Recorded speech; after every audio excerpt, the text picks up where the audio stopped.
Good morning students, class 7 Hindi part 2 आत्मकथा page number 9। यहाँ तक हमने पिछली क्लास में पढ़ा था कि लेखक जो है क्या कह रहे हैं कि हमें अपने एक जो भाषा होती है उस पर विशेष ध्यान देना चाहिए ताकि हम दूसरी भाषाओं का ज्ञान भी सुगमता से हो जाता है। अब देखिए, 6-7 वर्ष की उम्र से लेकर 16 वर्ष तक विद्या अध्ययन किया, परंतु स्कूल में नहीं धर्मशाला न मिली। परंतु स्कूल में कहीं धर्मशाला न मिली। 6-7 वर्ष की उम्र से लेकर 16-17 वर्ष तक की उम्र में उन्होंने पढ़ाई की, परंतु स्कूल में कोई भी धर्म शिक्षा नहीं मिली, धर्म के बारे में शिक्षा नहीं मिली। फिर भी वायुमंडल में से कुछ न कुछ धर्म प्रेरणा मिला करती थी। वायुमंडल जो आसपास का वातावरण वगैरह है उससे कोई न कोई धर्म के बारे में प्रेरणा मिलती रहती थी। यहाँ धर्म का व्यापक अर्थ करना चाहिए। यहाँ हमें धर्म के बारे में थोड़ा सा बताना चाहिए, तो बता रहे हैं, धर्म से मेरा अभिप्राय है आत्म साक्षात्कार से, आत्मज्ञान से। लेखक यहाँ धर्म के बारे में कह रहा है कि धर्म ये नहीं है कि गाय कुत्तों को नहीं मारना वगैरह।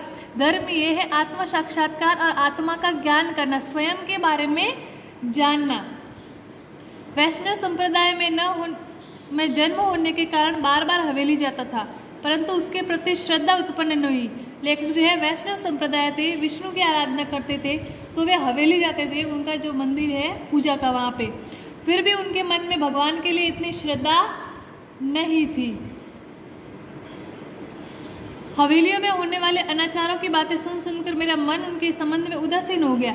वहाँ पे जो है धर्म के बारे में ऐसी बातें सुनाई जाती थी, अनाचारों के बारे में, तो उनका मन जो है वहाँ पे उदास हो गया। वहाँ से मुझे कुछ धर्म प्रेरणा न मिली, वहाँ से उनको धर्म के बारे में कुछ नहीं मिला। परंतु जो चीज़ मुझे हवेली से न मिली वो अपनी दाई के पास से मिली। लेकिन उन्हें मंदिर या हवेली जाकर भी चीज़ नहीं मिली। वो किससे मिली? अपनी दाई से मिली।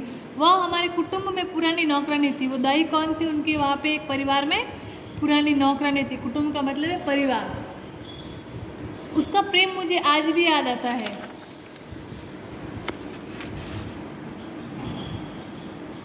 मैं पहले ही कह चुका हूँ कि मैं भूत प्रेत से डरा करता था।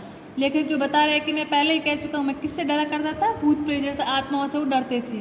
रंबा ने मुझे बताया कि उसकी दवा राम नाम है। रंबा जो नौकर दाई थी उसने बताया था कि सारे डर की और भूत प्रेत की दवा क्या है? राम नाम, भगवान का नाम लेना, जो आज भी मेरे लिए अमोघ शक्ति बन गया है, जो आज भी उनके लिए जो है सबसे बड़ी शक्ति बन गया है।